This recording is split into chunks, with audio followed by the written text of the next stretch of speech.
Na graça e no conhecimento, porque a palavra de Deus é assim: conhecereis a verdade e a verdade vos libertará. E se verdadeiramente conheceis o Filho de Deus, verdadeiramente sereis livres. Então, quanto mais você conhecer a palavra, mais livre você vai ser.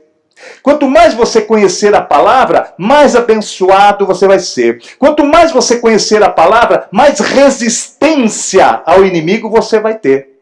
Tá certo? Então, amados, você vai ter resistência a ele e vai resistir às suas próprias concupiscências. Você vai resistir às suas próprias vontades, tá certo? O Evangelho é, sem dúvida, boas novas para aquele que estava perdido, meus irmãos. É uma mensagem de salvação e de redenção para nossas vidas, tá? Ele oferece cura, ele oferece libertação, ele oferece prosperidade, sabe? Oferece muitas coisas.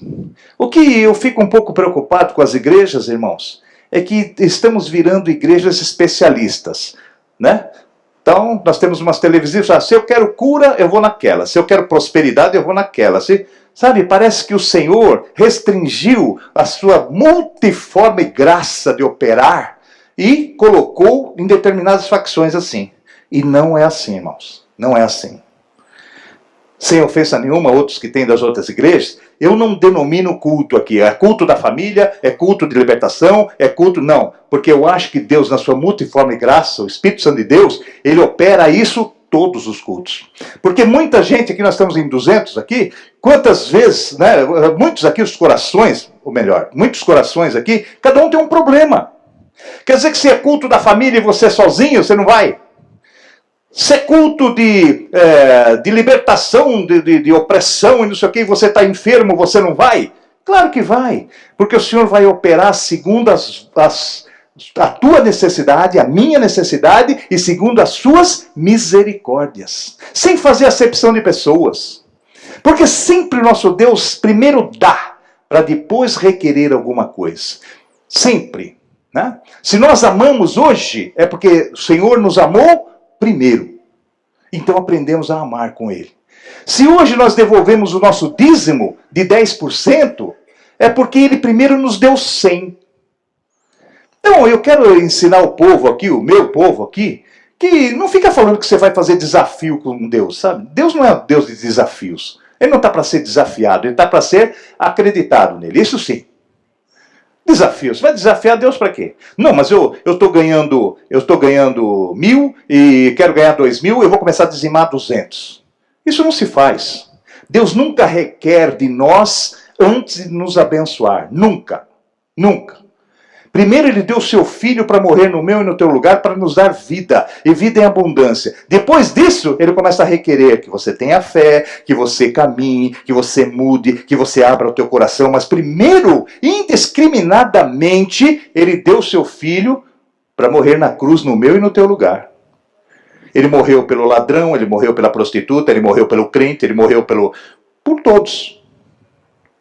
Mas aquele que abraçar a fé, aquele que continuar obedecendo, aquele que está, como nós falamos aqui, que um dia foi, né, estava morto em ofensas, mas agora está vivo nas coisas de Deus, esse então muda. Esse que recebeu muda. Esse que o Senhor alcançou o coração, a tendência dele, meus irmãos, é mudar completamente.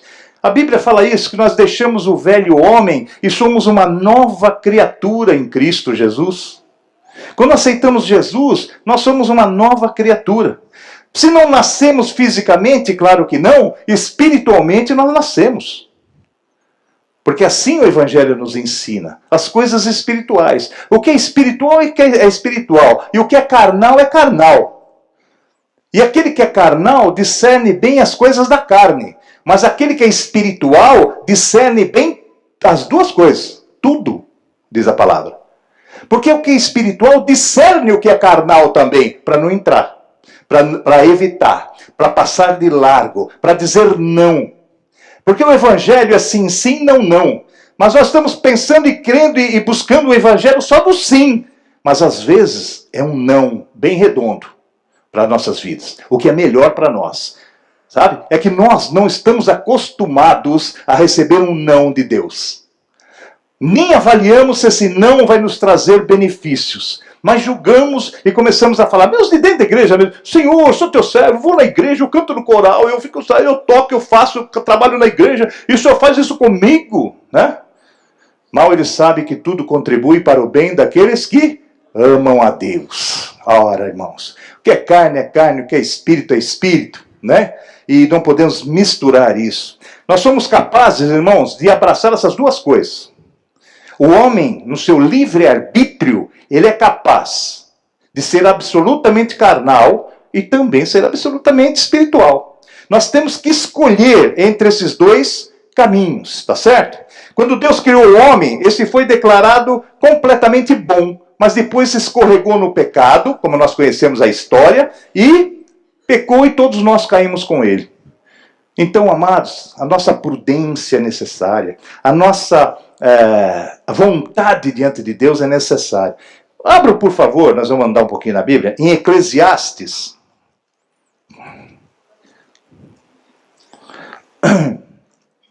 Eclesiastes capítulo 7, no versículo de número 29, diz o seguinte. Eu vou ler para vocês. Vede, isto tão somente achei, que Deus fez ao homem reto, mas ele buscou muitas invenções.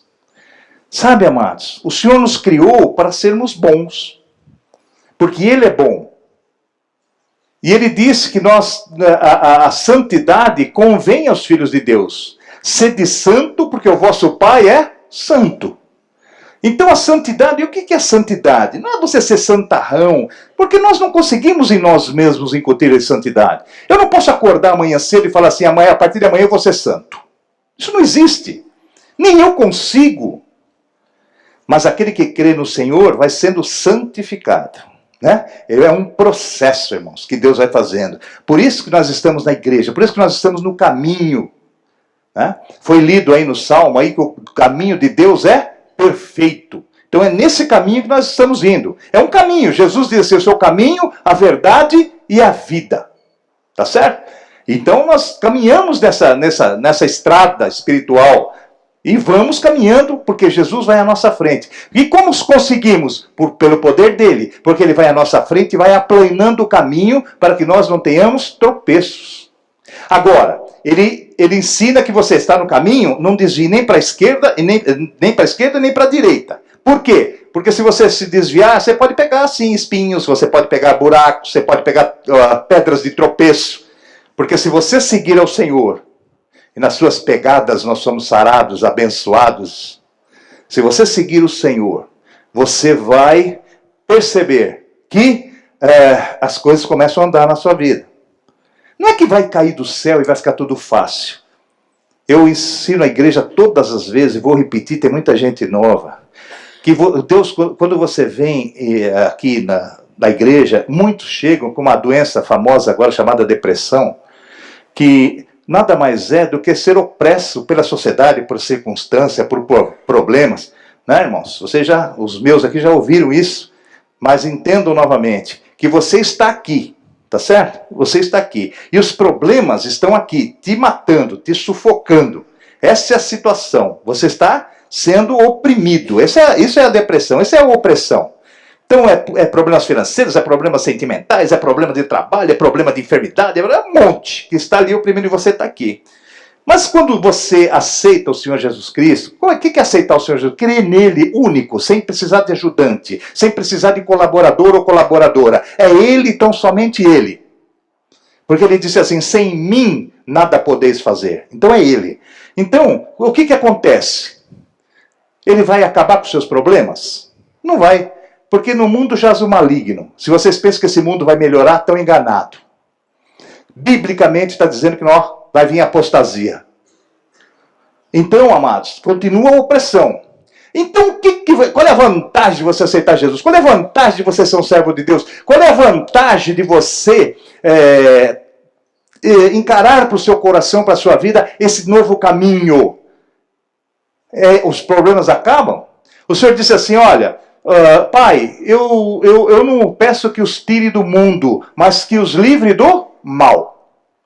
Então é livrar do mal. O mal continua, certo? Mas o que o Senhor faz? Ele mexe aqui? Não, aqui é isso aí que está. A humanidade chegou nisso. Mas ele pega você que está opresso aqui, você que está debaixo aqui do jugo, e faz isso com você, ó. E põe aqui. E daqui, parece que os problemas não são mais opressores, você está mais forte do que eles. Você está numa posição adequada para vencê-los. Você está numa posição de força contra essa situação. Está me entendendo, irmãos? Entenderam aí? Tá bom. Entendeu? O Senhor mexe com você. Não vai mexer com o mundo que te rodeia. Isso aí está aí. É a carne e o espírito. É essa a diferença. Tá certo? É a carne que nos condena. A carne que faz com que a gente seja levado a esse tipo de constrangimento diante de Deus. Porque o homem estava habituado a atender a sua carne em primeiro lugar. A palavra de Deus tem muitos versículos que nós confundimos. A palavra de Deus é assim: orai e vigiai. Muita gente pensa que você ora e vigia os outros. Mas a palavra de Deus, quando diz orar e vigiar, é vigiar você. Você. Maldito o homem que confia nos homens. Certo que você não pode confiar nos homens, são falhos. Mas muito mais é confiar nos homens raça, você mesmo. Então é aquele que deixa comigo, eu que resolvo, eu que faço. Olha, irmãos, quando você chega ao Senhor, você sabe que sem Ele você não pode nada. Você chega ao Senhor completamente dependente dEle. Mas Ele está aí para nos abençoar. Ele se agrada daqueles que deixam a sua vontade e fazem a vontade de Deus. Jesus venceu porque Ele não veio para fazer a vontade dEle. Ele veio para fazer a vontade do Pai. Aquele que quiser vir após mim, negue-se a si mesmo. Tome a sua cruz e siga-me. A primeira coisa não é nem tomar a cruz. A primeira coisa é negar-se a si mesmo. Então você acha que você venceu na vida porque você é forte? Você venceu na vida porque você estudou e tem um monte de diplomas na parede? Não. Você venceu na vida porque Deus te abençoou para isso. Não existe sorte e não existe azar. Ou é bênção ou não é bênção. Eu sou azarado, eu tenho sorte. Nada disso, irmão. Não tem nada disso. Não se condene com isso, não. Você não está dando as coisas certas? Busca o Senhor e vamos ver a solução disso. O Senhor dá o escape. Tá certo? Então, amém. Vocês estão muito xoxo. Amém aí, irmãos? Aí, é assim que vai. Né? Então, nós vamos falar um pouquinho sobre essa diferença do que é carnal, do que é carne, do que é corpo, que muita gente confunde corpo com carne. Muita gente confunde isso. Nós vamos agora rapidamente passar por isso, tá? Na carne, a palavra significa muito mais do que corpo físico ou aspecto humano, claro. Então eu queria que vocês abrissem, por gentileza, lá em Gálatas capítulo 5. Gálatas capítulo 5. Nós começamos em Efésios, é um antes. Gálatas capítulo 5, no versículo de número 16 aí diante, eu vou ler para vocês. Quando você está achando, já vou lendo, presta atenção. Digo, porém, andai em espírito e não cumprireis as concupiscências da carne. Se você se colocar como espiritual diante do Senhor, você não vai obedecer à carne. Porque a carne cobiça contra o espírito e o espírito contra a carne. E estes opõem-se um ao outro para que não façais o que quereis. Olha só o que você é induzido. Será que nós passamos... Eu vou acabar de ler, depois vou fazer o comentário. Mas se sois guiados pelo Espírito, não estáis debaixo da lei. Porque as obras da carne são prostituição, impureza, lascívia, idolatria, feitiçarias, inimizades, porfias, emulações, iras, pelejas, dissensões, heresias, invejas, homicídios... Olha, a lista é grande, hein? Bebedices, glutonarias... Coisas semelhantes a estas, acerca dos quais vos declaro, que já antes vos disse que os que cometem tais coisas não herdarão o reino de Deus. Você pega isso aí e põe amarelinho na tua Bíblia assim, para você nunca passar sem observar isso na palavra. Mas o fruto do Espírito é caridade. O fruto do Espírito é caridade, ou amor, que é a mesma palavra, gozo, paz, longanimidade, benignidade, bondade, fé, mansidão e temperança. O que é o amor? Eu estou falando do amor ágape, irmãos. Estou falando do amor de Deus sobre a nossa vida. É uma forte devoção de Deus para o bem-estar da nossa vida. O Senhor quer que, como diz lá aí, que carta que disse lá no fundo, no final, Deus quer que vá tudo bem na sua vida.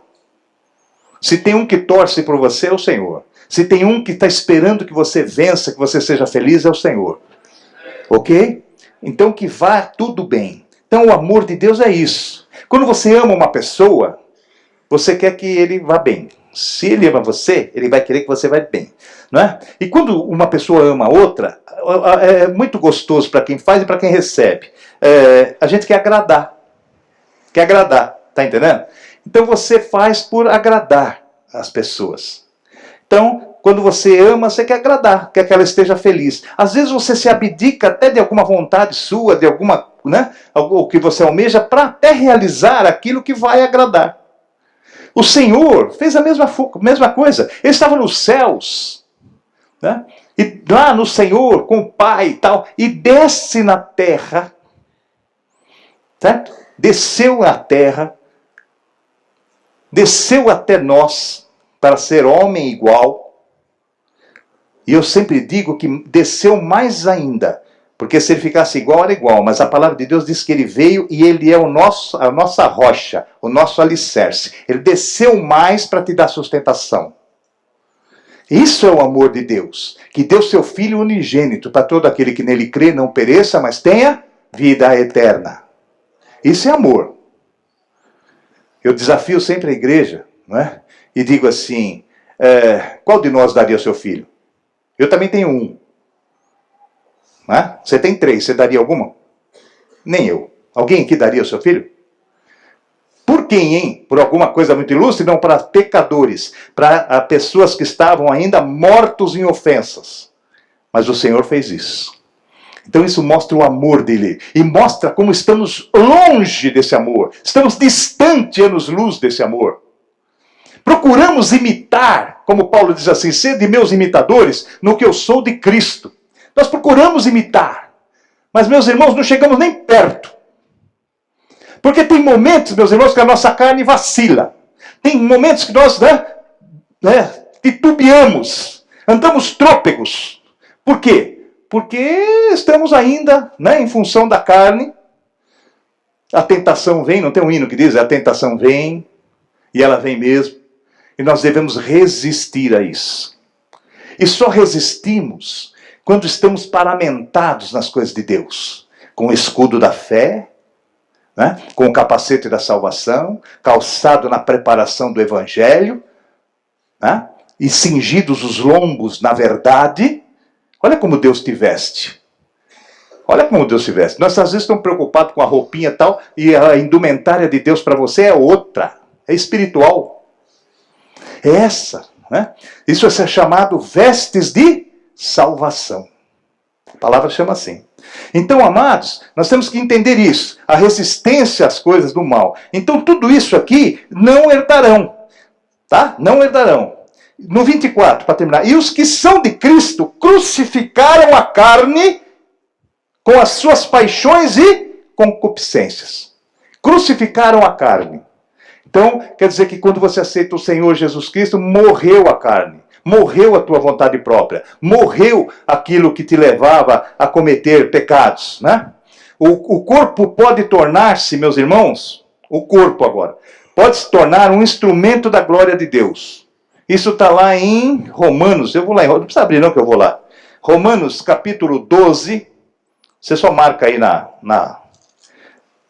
Romanos capítulo 12, versículo de número 1, eu vou ler para você, diz o seguinte, ó.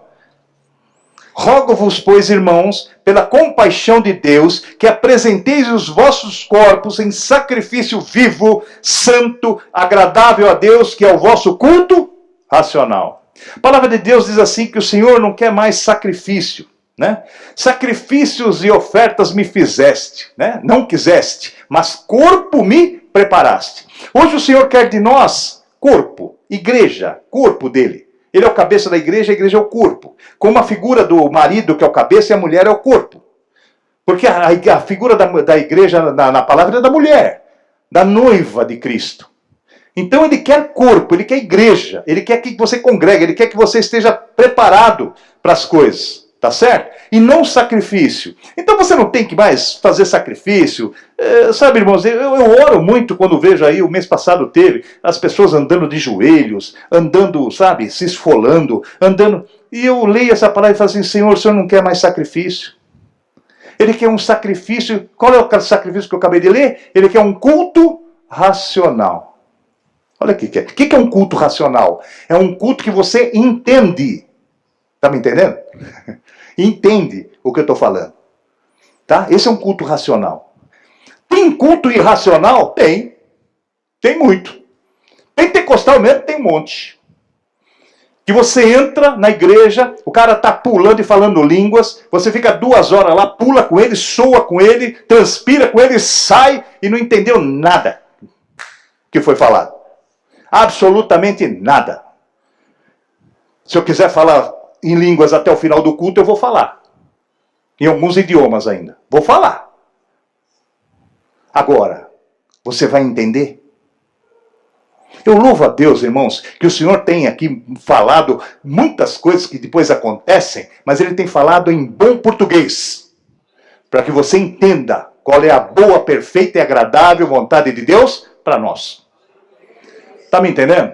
Então, irmãos, é bom no Espírito? Eu também gosto. Bom. É bom você estar na presença? Ótimo. É bom ter a operação de milagres? É bom ter a operação do Espírito? É necessário. Mas também é necessário que você cresça na graça, no conhecimento. E isso só se faz com a palavra. Tem que ter a ministração da palavra. Tem que ter o alimento. Tem que ter aquilo que, sabe, te sustenta e deixa você de pé diante do Senhor. Tem que ter. Então, irmãos, eu louvo a Deus que o nosso ministério preza isso, da palavra, do ensino, daquilo que é necessário para que você fique firme e forte, como lá em Timóteo diz, como um bom soldado de Cristo. Louvado seja o nome do Senhor Jesus. Amém? Então lá. Então, o corpo pode tornar-se um instrumento da glória de Deus, como acabamos de ler. Mas a carne não. Querem ver? Aí em Romanos mesmo, no capítulo 8, eu vou ler para vocês, só marca lá. A partir do 5 diz o seguinte, ó. Eu vou ler para você. 8:5. Porque os que são segundo a carne, inclinam-se para as coisas da carne, mas os que são segundo o Espírito, para as coisas do Espírito. Porque a inclinação da carne é morte, mas a inclinação do Espírito é vida e paz. Porquanto a inclinação da carne é inimizade contra Deus, pois não é sujeita à lei de Deus, nem a verdade o pode ser. Portanto, os que estão na carne não podem agradar a Deus. Olha que coisa. Clara, a palavra é clara, não precisa nem interpretação disso. Clara a leitura. Os que continuam na carne não herdarão. Se não tiver uma modificação na tua vida... Mas pastor, de vez em quando eu escorrego, de vez em quando o velho homem parece que ressuscita, de vez em quando eu erro, quando eu vi já foi. Aí é que está, meus irmãos, a misericórdia de Deus. O que Deus faz com que a palavra nos ensine que aquele que pecar contra o Filho receberá o perdão, mas aquele que pecar contra o Espírito, esse não haverá perdão para ele? Então são duas coisas diferentes, são duas coisas diferentes. O que diferencia? Tá? Diferencia, meus irmãos, que Deus sabe que você está na carne, Deus sabe que você é humano, Deus sabe que, né, aquele raro humano, mas não generaliza isso não, mas Ele sabe da sua deficiência até no poder conduzir a sua vida. Tem hora que você cai. Quem aqui não se perde? Vou fazer uma perguntinha para você. Quem não pecou hoje? Que bom que vocês não pecaram de novo e mentiram. Que bom. Não é isso, pastor? Quem não pecou hoje? O senhor foi assim, ele foi veemente assim, quem não tem pecado, atira a primeira pedra. Os camaradas foram largando as pedras e ó, ainda bem que eles foram sinceros. E ainda bem que nós somos sinceros aqui. E ninguém levantou a mão. Porque nós estamos sujeitos a isso, irmãos. Mas o Senhor sabe, quando você peca por instinto, quando você peca por por alguma circunstância que levou você a isso, quando você peca, meus irmãos, porque você foi coagido a isso, ou alguma coisa te levou e tal, e coisa que, embora eu acho que sempre é a vontade da gente que prevalece, Se você não quiser pecar, você não peca, mas às vezes você é conduzido. Você é conduzido. E não é porque somos pastores que nós não sofremos a mesma coisa. Mais ainda. Então sofremos isso. Deus olha e vê a intenção do teu coração. Eu não posso enxergar teu coração, mas Deus pode. E Ele sabe qual é a intenção. Sabe que você queria acertar. Sabe que você estava pronto para fazer a melhor parte. Sabe que você estava ali lutando contra a tua carne para não errar. E aconteceu. Ele é poderoso e misericordioso e bondoso para te perdoar. E se verdadeiramente você se arrepender, a palavra de Deus é assim que Ele nem se lembra mais dos nossos pecados. Olha que coisa. Tá certo? Se você quiser perdoar alguém, isso implica em esquecimento. Esquecimento. Se não foi apenas uma desculpa temporária. Se você realmente perdoa a pessoa, esqueceu. Acabou. Tá certo? Como Deus disse, eu nem me lembro mais dos seus pecados. Tá certo? Então, amados, nós temos que entender essas coisas. E diz aqui, eu estava lendo 8, de 5 a 8, né? E diz assim, portanto, que estão na carne não podem agradar a Deus. Então não há, ou você agrada a carne, ou você agrada aos homens, ou você agrada a Deus. Não tem meio termo, não tem mais ou menos, não tem eu acho, não tem, sabe, o neutro. Isso não existe na palavra. Jesus foi veemente quando ele diz assim, aquele que não é comigo é contra mim. Ele disse. Então não tem aquele que fala, eu não vou me meter, eu não, sabe, não me meto nisso, isso não é discussão para mim, me deixa fora disso. Não tem esse negócio de deixar fora. Você tem dois lados a optar. Ou um ou outro. Ou você agrada aos homens e desagrada a Deus, ou você agrada a Deus e desagrada aos homens. Não tem meio termo. Não existe isso. Eu vou ficar em cima do muro. Não existe. Então, nós temos uma posição. Jesus, novamente eu repito, quem não é com ele é contra ele. E assim é a palavra de Deus. Ou você está inserido nela, ou você está fora dela.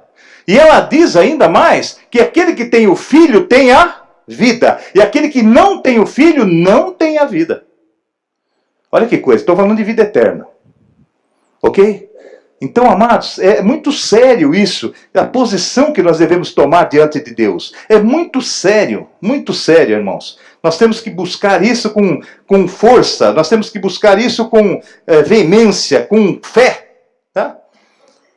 Mas eu quero falar um pouquinho, meus irmãos, nós estamos falando do corpo, da carne, e a atitude carnal, ela advém, primeiro, da nossa posição, mas ela tem um início na nossa mente. Tá certo? Por isso que a palavra de Deus é assim, se você premeditou, não precisa nem realizar, você já pecou. Você já pensou? Você já pensou? Tá certo? Tem gente que adultera só na mente. Tá certo? Eu disse para vocês que a concupiscência o que nós devemos fugir das coisas de Deus, e Deus sabe no seu coração quando uma coisa é natural por instinto, e sabe quando é forçada ou premeditada, ou você tem a tendência, ou você busca isso, Deus sabe. Eu usei aqui um exemplo, algum tempo atrás, para os irmãos que... por exemplo, você está conversando, está na rua ou na igreja, entra uma mulher bonita, uma moça bonita, né? Você olha, né? Todo mundo olha, você olha, eu olho, todo mundo olha. Acha bonita até. Pode até comentar, olha que moça bonita. Não é isso? Eu falo isso para muitas aqui. Olha que moça bonita. Então você olhou, achou bonito, e imediatamente virou, continuou a sua vida e vá para frente. Mas o grande problema, e que isso, é que você olhou, voltou a olhar, seguiu, perseguiu, imaginou, fez e realizou. Esse é o problema. Você entendeu que se você ficar na primeira olhada, isso é instinto? E que Deus sabe que isso é instinto? Tá? É que nem o camarada dar uma fechada no teu carro. Você... Deus te abençoe, hein? Deus sabe que é instinto. É a ira. E irar não é pecado. Porque se a ira fosse pecado, Deus pecava. Porque a ira do Senhor dura um só momento. mas ele ira. Então a nossa ira também não pode durar mais do que um momento. Tanto é que o versículo diz assim, olha, não deixe colocar o sol sobre a vossa ira. Quer dizer, não deixe a sua ira passar para o dia seguinte. Porque daí ela não vai ser nem mais ira, ela vai ser uma raiz de amargura e ela vai cada vez mais aprofundando e cavocando você. E tirando as tuas forças, minando a tua vontade. Então, amados, essa caminhada que eu falei para os noivos aqui, a caminhada, e eu falei para vocês, a caminhada, ela é dura, ela é árdua, mas ela compensa. E você precisa permanecer, perseverar. Tá certo? Paulo combateu o bom combate, né? Ele percorreu a carreira e guardou a fé. Mas ele percorreu a carreira. E nós estamos percorrendo também. Cabe a nós, principalmente, guardar a fé até o final. Não desistir, não falar, não vou mais. Ah, Deus me deu, não, então deixa, não, eu pensei que era diferente. Não, nada disso. Nós temos que ter uma coisa chamada paciência. Porque o Senhor Jesus diz assim, na vossa paciência eu possuí a vossa alma. É do servo paciente. Daquele que sabe esperar, daquele que sabe, né, o momento certo. É o momento de falar, é o momento de calar, é o momento de abraçar, é o momento de deixar de abraçar. Para cada qual tem o seu momento. E nós devemos ter o discernimento disso, né, irmãos? Tá? E tudo começa na mente, tá? Tudo começa na mente. Capítulo 8, versículo 6 diz isso que nós lemos aqui. Porque a inclinação da carne é morte, mas a inclinação do espírito é vida e paz, né? Na parte carnal, a vontade é do homem. Na espiritual, a vontade é de Deus. Eu anotei um negocinho que queria ler para vocês aqui. As concupiscências da carne e os desejos da mente serão satisfeitos a qualquer custo. E na mente que nós tornamos arrogantes, egoístas e tomamos decisões onde nós desonramos o corpo. Então nós tomamos algumas decisões que vai nos desonrar. Ou se nós estamos falando do corpo da igreja, vai desonrar a igreja. De qualquer maneira. Mas isso vem da mente, é premeditar, é você não lutar contra isso. Quando o Senhor diz assim que você é alistado para a guerra, lá em Timóteo diz isso, e vos alistou para a guerra, seja um bom soldado, as milícias, ele fala, parece um palavreado de militar, mas é mesmo.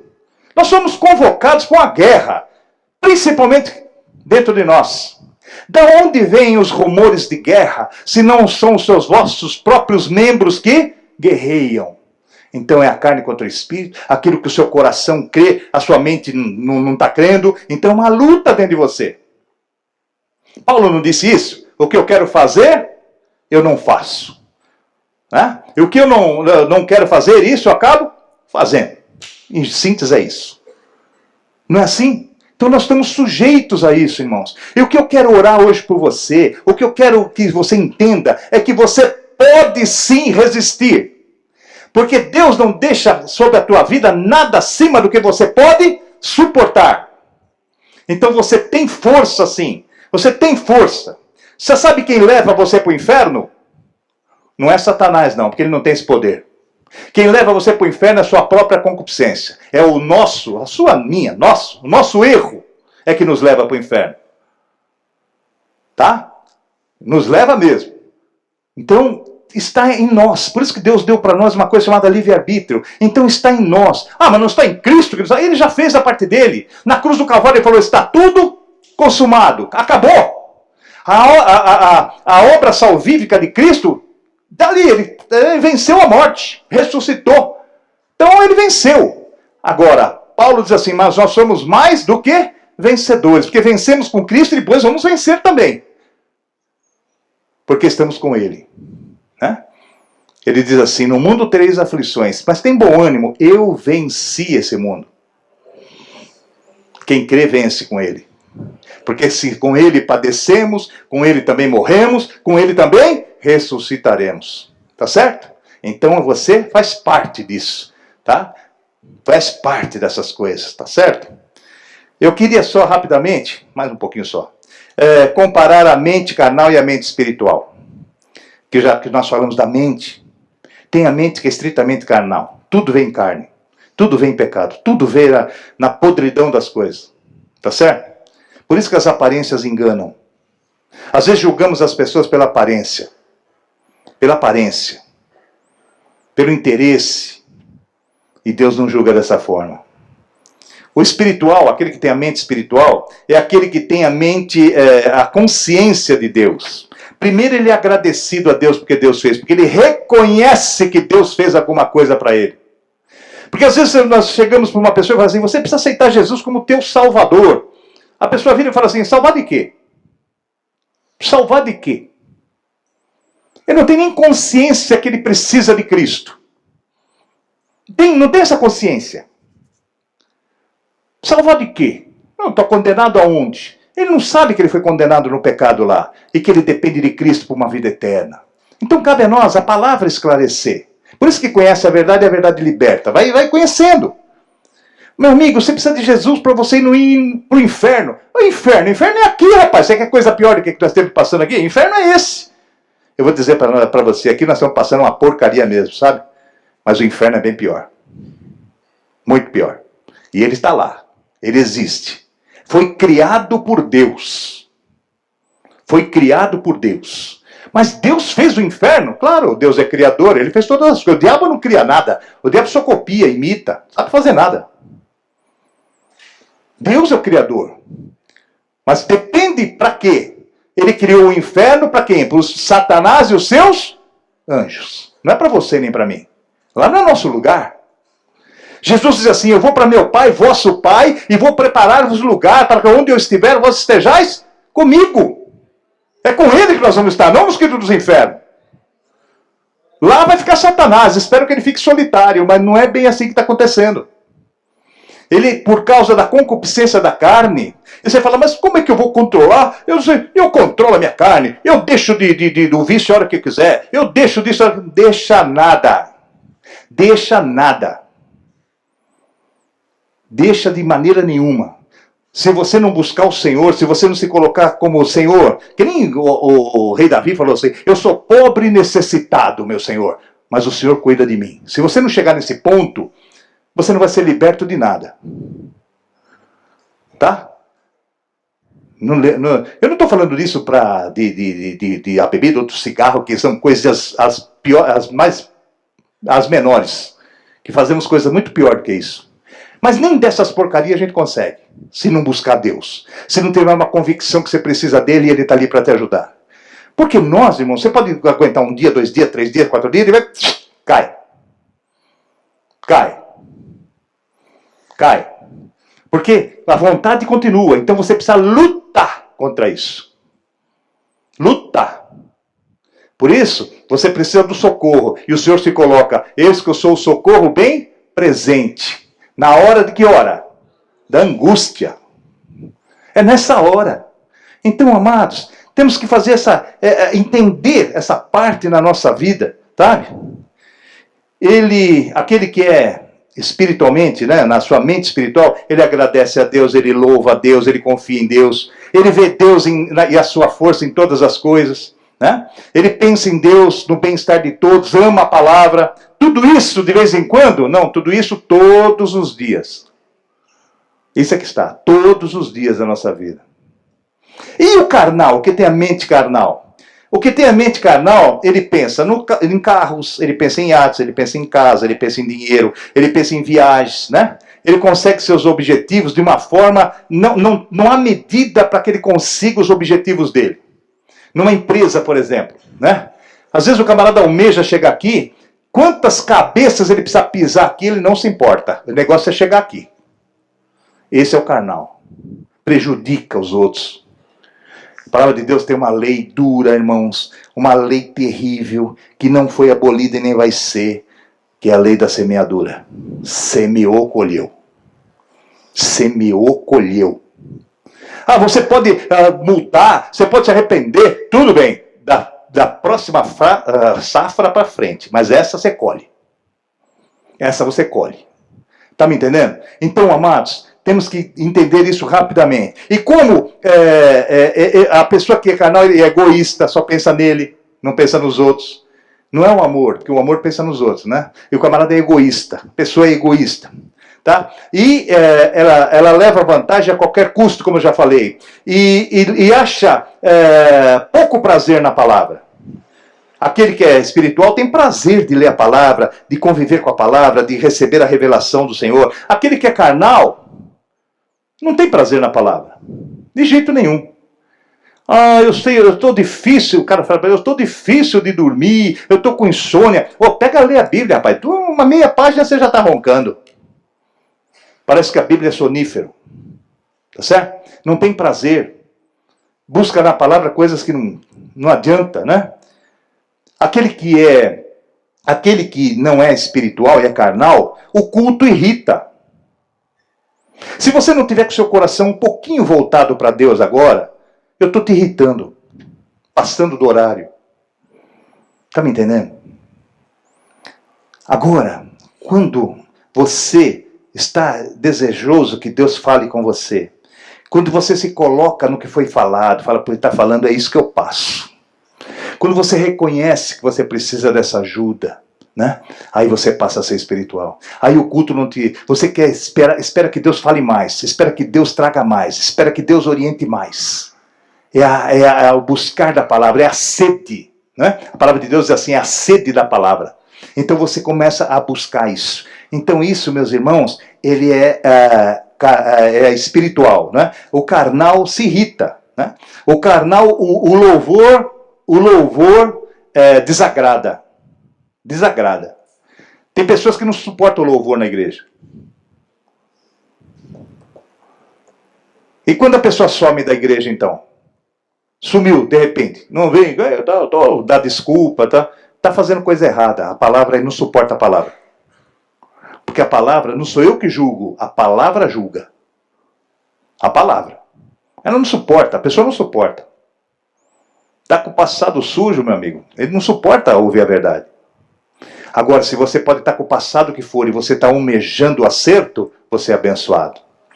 Quem busca, acha. Quem bate, lhe é aberto. Tá certo, amados? Na parte carnal, então, tem uma coisa que assusta as pessoas. Sabe o que é que assusta as pessoas? Você vai falar, é o ladrão, nada disso. Sabe o que assusta o mundo aí? A velhice. O pessoal tem um medo de ficar velho, rapaz. Tem uma fobia desse negócio, né? Então ele vai lá, ele faz isso, ele pinta o cabelo, ele injeta uns negócios aí e tal, e quer mudar e tal, implanta aqui, tira daqui, põe lá, faz tal, para melhorar tal. Tá entendendo? Tá entendendo, irmãos? A velhice assusta. Ele não entende que se ele tiver na graça do Senhor, se ele estiver debaixo das mãos do Senhor, né? A pessoa que tem a mente espiritual olha em direção ao céu, sabe? E anseia estar lá. Não que você queira morrer, mas a certeza da salvação tem que estar no teu coração. O crente que não tem certeza da salvação não é crente. Não é crente. Você tem que ter a certeza da salvação. Se você está nela e não está conseguindo, é outra história, mas essa certeza da salvação você precisa ter. Com a certeza do que Jesus é na tua vida. O que Jesus é para você? É um grande profeta? É um anjo de luz? É uma entidade não sei do que? É filho de Deus? É tudo isso. Ele é tudo isso. Mas antes de tudo, para você, ele é teu Salvador. Ele é meu Salvador. Particular e individualmente. Salvador de nós todos? Mas meu particularmente, seu particularmente, porque a salvação é individual. Pessoazinha por pessoazinha, né? Quem está no Senhor, ele alegra-se na vida. A palavra diz assim, o servo pede, né? Senhor, ensina-me a contar os dias com sabedoria. Não há desespero. Sabe por que não há desespero? Porque você olha para trás e vê, puxa, olha quanto o Senhor permitiu que eu fizesse. O seu coração vai se aquietando, tá? Vai se aquietando. É interessante porque nós temos que lidar com isso na nossa vida. Nós temos que lidar com isso. A hora nós nascemos e vamos morrer. Isso é líquido e certo. Ok? Então nós temos que lidar com isso.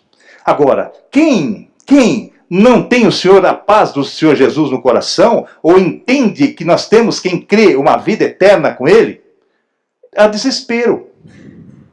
né? Desespero.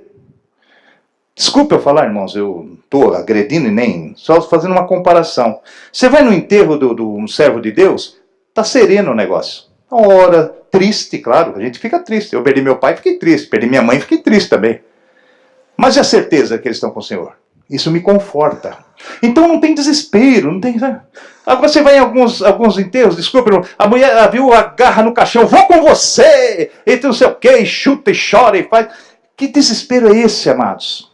A separação é doída, mas não precisa chegar nesse ponto. Por quê? Porque não tem a certeza para onde vai. Não tem a certeza do que vem depois. Então, a certeza da salvação em nós é primordial. A certeza de que você fecha os olhos aqui, quando abrir, você está diante do teu Senhor. É essa certeza que não pode sair do teu coração de maneira nenhuma, por mais que você sofra percalços, por mais que você sofra as coisas da vida, é assim. Tá? É assim. Você envelhece, vem rugas, vem barba branca, cabelo branco, certo? Você não tem o mesmo vigor que você tinha, ok? Tá? Se você acha que eu prego muito agora, você imagina 30 anos atrás. É, garoto. Tá certo? Então, amados, nós vamos... É natural isso na vida da gente. O envelhecer é natural. Mas envelhecer nas mãos do Senhor. Sabedor disso. Por quê? Porque você pode ter ruga, você pode estar aí cansado, cabelinho branco, mas você todo dia, todo dia, você recebe do Senhor o renovo. Somos ungidos a cada manhã pelo Senhor.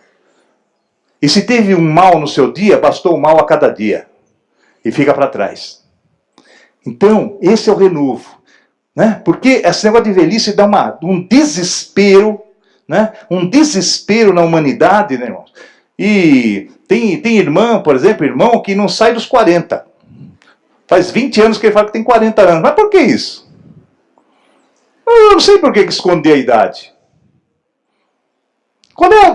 O que vai refrescar, né? O que vai refrescar? Eu lembro que o meu sogro, quando vivo, deu um carro para Cecília. Né? Ele tinha 5 filhos, ele vendeu uma propriedade, deu um carro para cada um. Um golzinho lá. Ele comprou um golzinho 1000, né? E ele deu para ela, graças a Deus, andei com aquele carro muitas vezes. Né? Uma benção.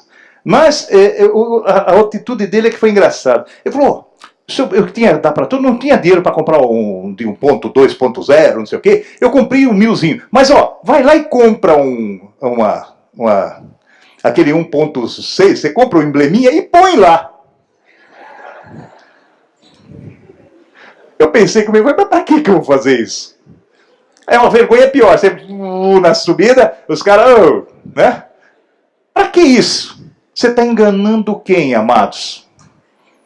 Às vezes a Cecília fala assim, os pastores da televisão, os caras, passa um caju aí, um negócio aí. Eu falei, pra quê? Passei uma vez, certo? Fui tomar banho, saiu tudo.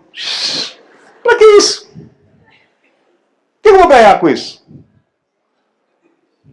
Ah, irmãos, você não pode estar desesperado, porque esse dia vem e você precisa estar preparado. Ninguém quer morrer, irmãos, tá?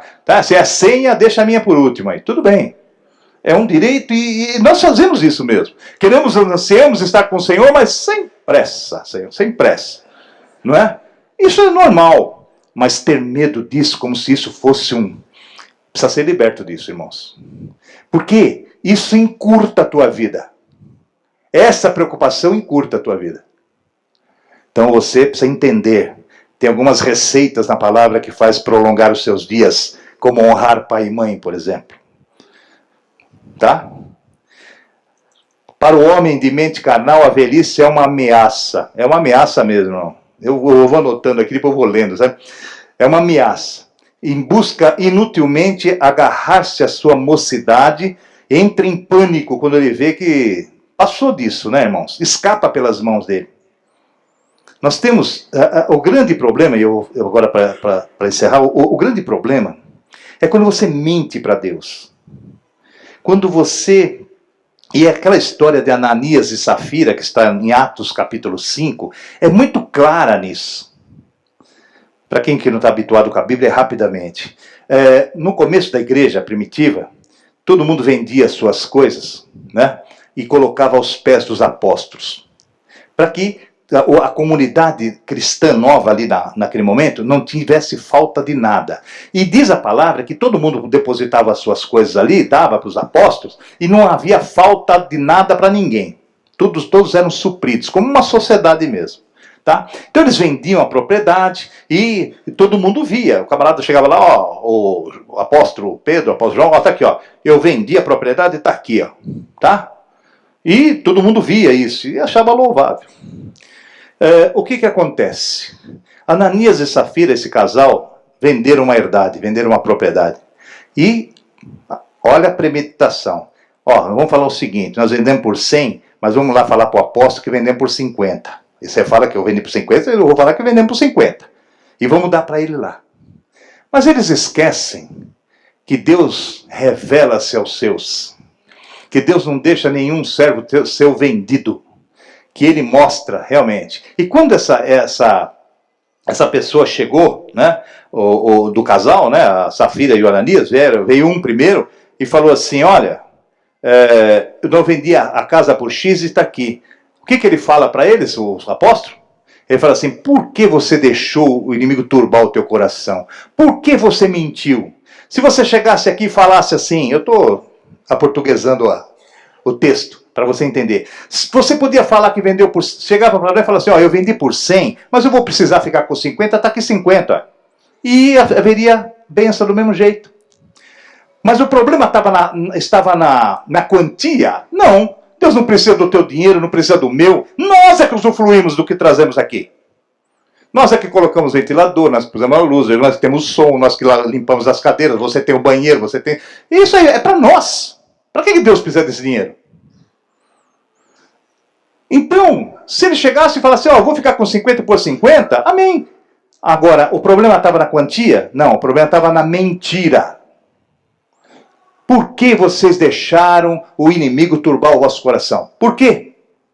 Então tem coisas que nós fazemos, irmãos. A palavra de Deus é assim, não vote, porque se você votar, presta-te em cumprir. Então se você faz um voto com Deus, cumpra esse voto. Cumpra. Antes não tivera feito. É melhor não fazer. Porque quando você faz, tem que cumprir. Porque senão você é mentiroso. E o pai da mentira não é o Senhor, não. É outro. Então, amados, é isso. Que você entenda o que a espiritualidade faz na sua vida. Então, eu quero dizer para você, quando nós falamos o mundo, quando nós falamos o que é carnal, quando nós falamos o que é corpo, o que é a parte espiritual, a parte carnal da história, o que é carne e o que é corpo. Corpo é a igreja. Tá certo? Corpo é a igreja. E o que é carnal, que nós falamos do mundo, não é uma posição assim... Como é que eu vou explicar para você? Quando a pessoa é carnal, não é só a carne em si. A carnalidade está nos atos. A carnalidade é um procedimento. A carnalidade é um ato que você comete, é um modo de vida. Isso aqui é carnalidade, é um modo de vida que você abraça e faz, que você pode fugir dele, que você pode pedir a Deus que ele te fortaleça, que você possa pedir, né, lá em Romanos 12:2, da renovação da sua mente, né? Por isso que a Bíblia diz assim, tenhais a mente de Cristo. Então, amados, tudo isso que eu falei hoje, só para arrematar, depende de nós. O que dependeu de Deus, ele fez. O que dependeu de Jesus, ele fez. O que dependeu da obra em si, né? A obra salvífica, ele fez. O que depende do Evangelho, ele ensina. Mas depende de nós. Nós. Livre-arbítrio, irmãos. Livre-arbítrio. Se eu for para os quintos dos infernos, a culpa é minha. Não é de Satanás, é minha. Onde eu falhei. Por isso que Deus diz assim, ó, atentai aos vossos caminhos. Atentai, buscai, entender a palavra, né? Tudo isso Deus nos adverte, nos dá antes o que nós devemos fazer. E é isso que eu quero deixar para os irmãos hoje. Depende de nós. E se depende de nós, meus irmãos, nós vamos lutar para vencer. Nós vamos lutar para acertar. Nós vamos lutar para continuar firmes. Nós vamos lutar para ter essa certeza. Nós vamos, combater o bom combate. Tá certo? Mas para isso, nós precisamos pertencer a um exército. Que você só se alista nele quando você diz assim, eu quero entrar nele. O meu desejo é fazer parte dele. O meu desejo é fazer e proceder dessa maneira. Eu não estou conseguindo até agora. Eu não estou tendo êxito até agora. Eu ainda escorrego, derrapo para cá e para lá. Tá? Mas eu almejo acertar. Eu almejo ter essa vitória. Eu almejo isso na minha vida. Isso tem que vir do seu coração. É você que determina. Cada um de nós determinamos isso. Sabe? O futuro a Deus pertence, mas você tem que trabalhar para esse futuro. Ser abençoador na tua vida. Isso implica em você ter uma parceria com o Senhor. Implica em você ter um concerto com o Senhor. Implica em você ter um relacionamento com Deus. E isso depende só de nós, de darmos um passo da nossa fé e dizer, Senhor, eis-me aqui. Eis-me aqui. E Ele vai fazer. Quando você dá um passo para Deus, Ele dá 50 na tua direção. É desproporcional mesmo assim. Para que você entenda quão grande é o amor dEle. Que não quer que ninguém se perca. Ele disse uma vez ao Pai, Pai, aqueles que o Senhor colocaram na minha mão, de maneira nenhuma os lanço fora. De maneira nenhuma. Um dia nós fomos colocados na mão do Senhor na cruz do Calvário. Para Ele nunca nos jogar fora. A Bíblia diz que a mão do Senhor está sempre estendida. E ela não encolhe. Agora, nós estamos ali, e quando estamos ali, estamos abençoados. Quando a gente pega e vai dar uma voltinha no mundo, e a mão dele fica lá, aí se você quebra a cara. Aí se você passa tudo isso que eu falei na carnalidade. Aí você é impotente para acertar. Você é impotente para resistir. Você é impotente para poder dar livre curso espiritual na tua vida. Mas quando você resolve e fala assim, não, eu preciso dele. Eu quero voltar. Eu quero estar debaixo. Sabe qual é o maravilhoso? Que você resolve voltar e a mão dele está lá ainda. Ele não encolheu. Só tem um ato que você tem que fazer. Para você entrar debaixo da mão do Senhor, você tem que dobrar a tua cerviz, ó. E reconhecer que Ele é Senhor. E reconhecer que você precisa dEle. E reconhecer que Ele tem para te dar. Mas é fácil. Você baixa, negue-se a si mesmo e siga o caminho do Senhor. E vai com a cabeça debaixo da mão dEle. Aí as coisas começam a mudar. Aí você começa a ser protegido por Ele, a ser curado por Ele, a ser aliviado na sua, o jugo suave, o fardo leve. Tudo isso vem sobre a tua vida. Então é necessário isso. Esse passo é necessário. Porque a mão dele continua assim para você. E eu quero fazer um convite hoje para alguém que entendeu o que eu preguei, entendeu qual é a palavra, entendeu qual é a diferença do que estamos vivendo e aquilo que Deus espera de nós na nossa vida. Então, amados, a mão do Senhor está aí estendida. Você pode não ver, mas você vai sentir. Quando você dobrar sua cerviz, quer dizer, reconhecer e falar, eu preciso do Senhor. Eu preciso do Senhor. Isso, meus irmãos, a Bíblia diz assim, aquele que crê com o coração, confessa com a boca.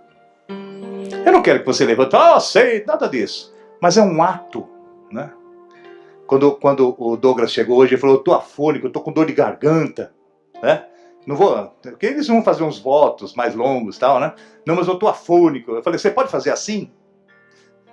Fazer assim já valeu. Você não precisa, sabe, se constranger em nada. É um ato simples de você primeiro abrir o seu coração, depois levantar a sua mão e falar assim, eu preciso e eu quero isso para a minha vida. E eu vou estar aqui para orar por você. Mas é simples assim.